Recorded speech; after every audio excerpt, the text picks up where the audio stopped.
Léopold Goutsop, conversation entre deux portes. Aujourd'hui, nous sommes à Lomé avec Léopold Goutsop, architecte plasticien, mosaïste, je dirais même plus, et professeur à l'IAMOA, l'école d'architecture, l'école africaine des métiers de l'urbanisme et de l'architecture.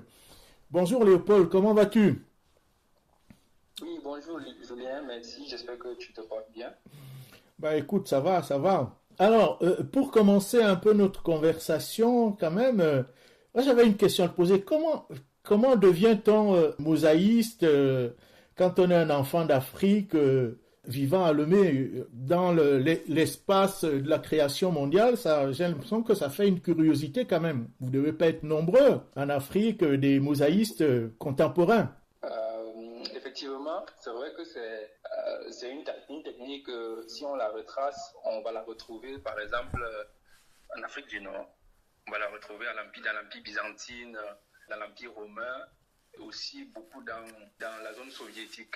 Voilà, donc c'est une technique qui a abondé dans ces zones. Mais à Lomé, en Afrique quand même, il y a eu une sorte d'utilisation de la mosaïque. Parce que la mosaïque, après, il y a plusieurs formes d'utilisation. Par exemple, ce qu'on appelle communément le carreau cassé, en fait. Oui, C'est-à-dire oui, le fait de récupérer les déchets de carreau, de les oui. briser et puis de faire des agencements avec. Donc, Mhm. c'est ce qu'on retrouve beaucoup, souvent de façon un peu innocente dans nos constructions. Donc, vous allez voir dans les cours de certains maçons, de certaines personnes, de façon innocente, comme ça, avec les déchets de carreaux, ils essaient de réassembler pour refaire la cour avec ou les maisons avec. Donc, c'est déjà une forme innocente de mosaïque. Ça s'appelle l'opus incertum. Mhm. Et ensuite, maintenant, il faut déjà dire que le contexte aussi de l'Afrique de l'Ouest, de Lomé, de la ville, la Lomé est une ville particulière où il préexistait déjà quand même certaines mosaïques avec cette technique de puce incertum, de découpage aléatoire de mosaïques, tel que ça se faisait. Et mon premier déclic de mosaïque, c'est vrai que, en fait, à la base, je suis architecte de formation. C'est ma passion qui m'a conduit vers l'art, et surtout l'art public. Progressivement, voilà, j'ai commencé avec les bas-reliefs, avec la peinture et autres. Et je vais découvrir la mosaïque, une œuvre d'un Allemand qui réalisait en 1961 au niveau de l'Institut national d'hygiène du Togo. Une œuvre assez particulière, travaillée avec des matériaux que je ne connaissais pas. Donc, c'est des matériaux avec des pâtes de verre et autres. Mais si je vais fouiller plus loin, je verrai que j'ai quand même des marqueurs somatiques de cette création-là, parce qu'à Yaoundé, au niveau du ministère de l'urbanisme, c'est du grand immeuble là. Il y a des excellentes mosaïques réalisées par, je crois que l'auteur, il est guinéen-équatorien et D'accord, ok. il est installé au Cameroun. Voilà, Mhm. je peux retrouver son nom plus tard. Voilà, mais il a réalisé quand même une série de mosaïques, même pour Afela Space Band. C'est vrai que ça passe de façon très innocente, Mhm. mais c'est des patrimoines qui existent. Mais il n'y a pas de mots sur ça. Et D'accord. ici en Afrique de l'Ouest, Paul Laï aussi a fait des mosaïques, qui est une des figures majeures ici. Quand je vais aussi au Sénégal, tu vas voir des anciennes mosaïques dans la ville qui passent de façon très innocente. Donc je ne dirais pas que je suis un pionnier dans ça, je suis dans une continuité. Sauf que voilà, je travaille aujourd'hui quand même avec face un peu plus ample, un peu plus grande, avec une autre variété technique et d'autres variétés d'approches. Donc c'est ce que je dirais en fait. Oui, oui, oui, oui, très bien. Oui, on a eu l'occasion quand même, même à Lomé, les habitants de Lomé connaissent quand même ton travail. Mais ce qui nous intéresse aujourd'hui quand même, tu as cité quelques bâtiments, tu as cité le bâtiment au Cameroun, au Sénégal, en Afrique de l'Ouest. Mais moi, ce qui m'intéresse aujourd'hui, c'est de comprendre comment construit-on en Afrique aujourd'hui avec la question de la durabilité, les matériaux, et précisément même en Afrique de l'Ouest, à Lomé où tu es, dans ton environnement quotidien de tous les jours, et puis même dans l'enseignement qui se fait. Comment construire aujourd'hui en Afrique de l'Ouest la question des matériaux, de la durabilité? La question des matériaux a un double sens. Je prendrai juste d'abord j'ai fait une zone, une ville que peut-être certains connaissent, une ville qui s'appelle Tchang au Cameroun. Oui. Là-bas, nous avions une maison en terre. Une maison en terre. Et pendant mon parcours d'enfance, je rêvais d'une maison en ciment, en fait. Mhm. Malgré que nous vivions dans une famille de maison en terre. Et quand je vais intégrer l'école d'architecture, je vais désormais redécouvrir de manière poétique ma maison en terre. J'ai redécouvert de manière politique ma maison en terre parce que, ayant vécu à Lomé dans des maisons, parce que le soir, quand le soleil frappait, il faisait très chaud. Du coup, voilà, avec la révisitation des coûts, des propriétés de ces matériaux, je l'ai mieux compris. Et du coup, j'ai compris pourquoi nous avions toujours de l'eau fraîche sans avoir besoin de réfrigérateur parce que la maison était toujours très bien.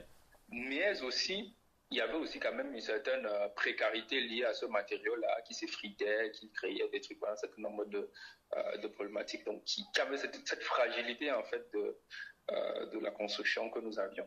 Donc, de façon globale, ça c'est si après je vais rentrer dans les fondements, les perceptions que nous avions de ces matériaux, on comprendrait rapidement que le rêve habité rendu est un rêve. Donc, qui module en fait aussi cette construction de façon globale. Donc, j'ai fait une étude, par exemple, à Lomé, juste un article que j'ai publié, on peut le retrouver sur Internet, qui porte sur la caractérisation en fait des matériaux de construction, en fait, cadre bâti dans la ville de Lomé, où sur mon échantillon, je voyais que près de 90% de construction était faite en ciment, en fait. Oui. Donc, on construit ici aujourd'hui en milieu urbain avec du ciment, avec un peu de terre. Pour certaines personnes qui ont très bien compris le matériau et pour ceux qui n'ont pas du tout les moyens. Donc, il faut nuancer ça. Il y a pour ceux qui ont très bien compris la nécessité de construire peut-être en terre ou autre. Il y en a aussi pour ceux qui n'ont pas du tout les moyens. Donc, le matériau terre, dans sa forme, dans sa manière de construire, devient en fait le matériau de la pauvreté, le matériau de celui qui n'a pas les moyens. Voilà, donc il y a toute une inégalité d'accès aux matériaux ciment. Oui. À certains types de matériaux, qui fait que le matériau terre devient le matériau de la débrouillardise. Après, maintenant, on a des constructions quand même encore plus éphémères, peut-être pour ceux qui sont au niveau des bordures de plage, de ceux qui ont des difficultés, qui sont construits par exemple en roseau, en bambou, en lattice, des raffias tissés, et qui sont des matériaux éphémères en fait. Oui. Donc, qui sont des matériaux éphémères, et pour ces constructions éphémères-là. Donc voilà un peu comment on construit. Et si vous avez regardé au niveau des toitures, vous avez quand même une variation peut-être de 56% de tôle ondulée, de toiture en tôle ondulée et peut-être 44% ou 40%, 43% de tôle de dalle en béton en fait. Oui. Donc, ici à Lomé, on fait de dallage juste en béton. Après, vous aurez peut-être 1% de paille, des très, très faibles constructions en paille ou en tuiles. On n'a pas beaucoup de tuiles ici, voilà, mais on a beaucoup quand même de tôle ondulée et puis de dalle. Donc dans ton étude en question, on constate que la majorité des constructions sont en béton. Donc le béton est omniprésent. Essentiellement à plus de 80. Mais en fait, dans mon étude, mon approche a été de nuancer les différents corps d'État. Oui. C'est-à-dire les fondations. Les fondations ont des taux, les murs, les élévations, les toitures, les différents corps d'État. Parce qu'en ayant une approche par corps d'État, puisque le bâtiment est une agglomération, pas avoir un bâtiment en mur en terre où la structure est en béton. Oui. Ça, c'est une nuance qu'il faut pouvoir apporter D'accord. dans le domaine de lorsqu'on veut identifier les flux des matériaux en fait. Il faut vraiment scinder, avoir cette synthèse-là. Donc, du coup, j'ai fait les répartitions par corps d'État. Voilà. Et du coup, je dis, pour les fondations, on a plus de 90% en béton. Pour les élévations, on est dans les 88% en montant. Pour les toitures en dalle, on est dans les 40, quelque chose de pourcent. Je n'ai pas l'étude devant moi. Pour les revêtements, donc j'ai fait cette synthèse par corps d'État, en fait. Oui, mais alors ça rejoint un peu. Je peux évoquer ici le livre d'une chercheuse, comment on dit ça au féminin, donc Armelle Choplin, donc qui a parlé de matière grise de l'urbain, donc la question de l'utilisation du ciment, tout un livre, un ouvrage très détaillé sur cette utilisation du ciment en Afrique de l'Ouest et au Togo, enfin toute cette bande d'Afrique de l'Ouest. Elle a vraiment un ouvrage vraiment détaillé qu'il faut s'imprégner pour comprendre en fait toute la dynamique liée au ciment en Afrique de l'Ouest. Oui. Alors, et moi, il y a une question qui me vient à l'idée, c'est de dire, ok, donc on construit en ciment, mais comment vit-on? Parce que tout à l'heure, au début de ton propos, tu as parlé du confort qu'il y avait dans cette maison en terre de ton enfance, de ta jeunesse à l'Ouest Cameroun, pour préciser un peu la chose. Mais quand on est dans un milieu urbain, on prend l'exemple de Lomé au Togo, cette omniprésence du béton partout, du sol, du sous-sol jusqu'au toit. Comment vit-on donc dans ton expérience, toi, comment vit-on dans ces maisons-là? Est-ce que ce béton est construit de manière à respecter, en fait, ces bâtiments construits en béton, respectent-ils le climat? Parce que si je regarde un peu dans l'histoire de la construction en Afrique, dans les années 30, 40, jusqu'à 50, même 60, il y avait une architecture tropicale moderne qui avait ce souci du climat. Est-ce qu'aujourd'hui, ces architectures rapides que l'on voit partout pousser dans les villes africaines, est-ce que ces architectures respectent vraiment le climat et comment vit-on dedans? Est-ce qu'on a le même confort que dans ta maison d'enfance? Moi, je dirais que moi, je n'accuserais pas le matériau de prime abord. J'accuserais plutôt l'intelligence constructive. D'accord. Parce que je pense que le matériau doit être une réponse, voilà, à un problème posé. C'est-à-dire que je veux construire de façon, en termes que la structure soit solide, je veux que la construction soit malléable, facile. Donc j'ai plusieurs critères, je veux que le coût soit abordable, je veux que voilà, lorsqu'il y a des intempéries, je n'ai pas de problème, je suis dans un humide, je veux pas qu'il y ait des remontées capillaires. Qu'est-ce que je fais? Et je pose les problèmes. Et je réponds par le choix du matériau, en fait. Et du coup, il y a un problème je dirais plutôt qu'il y a un problème d'intelligence constructive. Lorsque je retourne, parce que nous, on a vécu, quand on était étudiant dans des petits quartiers ici, vous verrez que l'orientation, les usages, c'est-à-dire que les orientations de bâtiments, on a un milieu tropical, les dimensionnements des fenêtres, on avait des petites fenêtres, parfois on se retrouvait avec des petits, il y a pratiquement pas de fenêtres en fait. Et parce que voilà, le était rapidement construit avec son maçon, sans intelligence constructive, et du coup c'est pas ventilé. Il fait hyper chaud. Il fait hyper chaud quand autour de 17h, 18h, on ne tient pas compte qu'avec le soleil du soir, on aurait pu placer quelques arbres juste en face parce que les rayons les plus chauds sont ceux qui frappent un peu dans la soirée, dans la soirée, parce que le béton absorbe tout ça et relaie à l'intérieur. On aurait pu placer des arbres pour créer un masque. Donc, il y a toute une intelligence constructive qui est absente. Et ce qui fait que nous nous retrouvons avec une mauvaise utilisation du matériau. Aussi vrai que dans des constructions aussi précaires, nous avons aussi des mauvaises utilisations du matériau terre qui créent de la fragilité. Et du coup, la réponse, par exemple, pour ces matériaux de ces constructions n'est pas peut-être la question du climat, mais la question du défi face aux inondations, à la solidité de la structure et autres. Mais pour nous, pour l'abondance du ciment que nous utilisons dans les milieux urbains, on utilise mal le matériau, ce qui fait qu'il fait extrêmement chaud. On ne compense pas les problèmes de cela, peut-être par la plantation des arbres ou un certain nombre de choses, ou les dispositions constructives adaptées. Voilà, donc ce qui fait qu'on se retrouve à l'intérieur des maisons où il fait très chaud dans les soirées, il fait hyper chaud. Et c'est pas du tout intéressant en fait. Donc cette intelligence constructive, c'est aussi donc la prise en compte du milieu, sa géographie, sa spécificité, son climat. Mais c'est aussi par des éléments d'architecture en quelque sorte. C'est-à-dire que c'est un défaut d'architecture, ce n'est pas un défaut du matériau, le matériau n'est pas mis en accusation comme tu dis. Mais comment se fait-il que dans ces constructions, mais qui construit alors? Est-ce que ce sont des architectes ou ce sont des maçons qui s'improvisent? Quel est l'état actuel dans le Lomé d'aujourd'hui en quelques mots?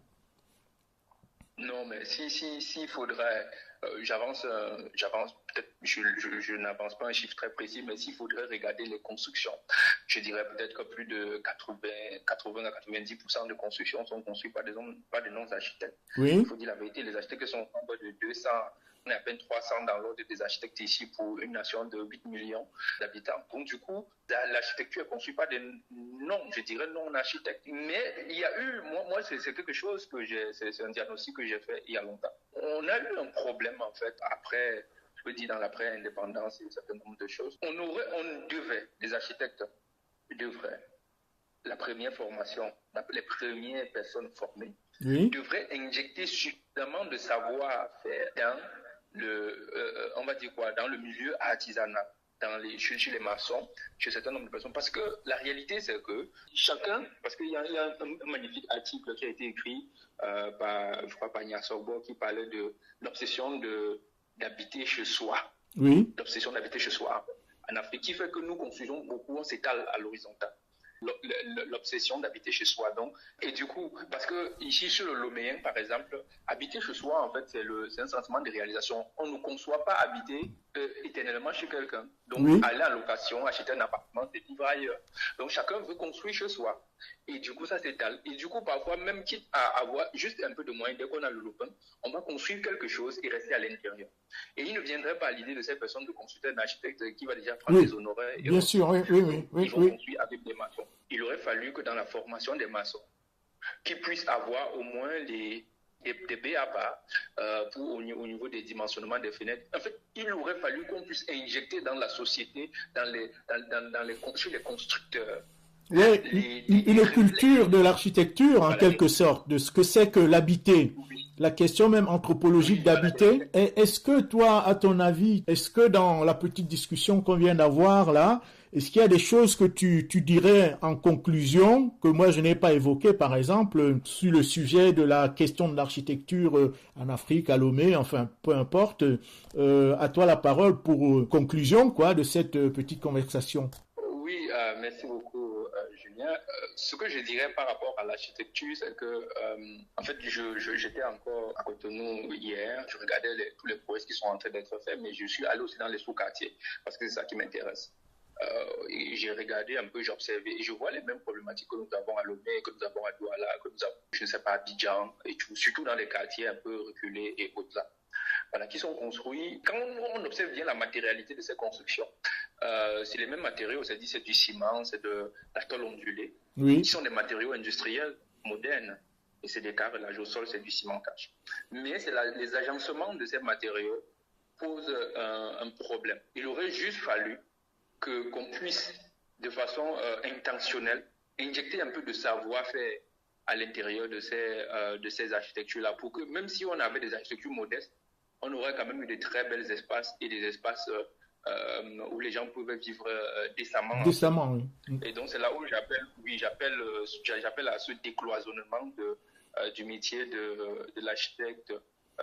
C'est vrai, l'architecture ne peut pas manquer de quoi faire, parce qu'il y a quand même des ouvrages plus complexes qui requièrent un niveau d'intervention un peu poussé. Il faut un architecte pour ça. Mais il y a ces constructions qui sont construites par des maçons. On ne peut pas nier cela. Oui. Donc il faudrait que les architectes, que nos formations, que les architectes, que les ordres puissent injecter ces savoirs chez ces praticiens, en fait. Parce que c'est la réalité, ils construisent. Oui, bien sûr. On ne peut pas faire autrement. On peut pas faire autrement. Très bien, mais là on voit bien le souci de l'homme qui enseigne, que toujours la transmission et la transmission.